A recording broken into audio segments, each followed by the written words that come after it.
Obično teško je prestati onima koji nisu dobili teške dijagnoze.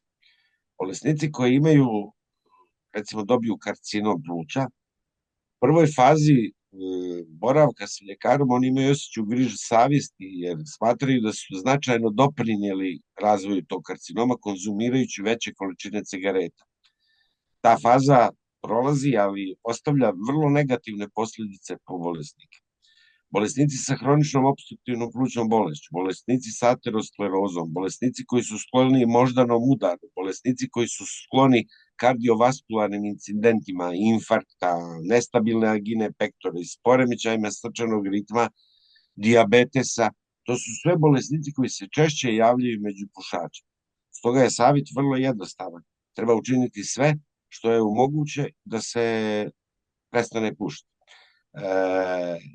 Koliko god to izgledalo i već puno puta ponavljano, u stručnoj i zvaničnoj medicini ne postoji ni jedan jedini članak koji pokazuje neku korist od pušenja. Prema tome, svi mi zajedno, i koji puši i koji ne puše, moramo raditi na tome da se broj pušača smanji.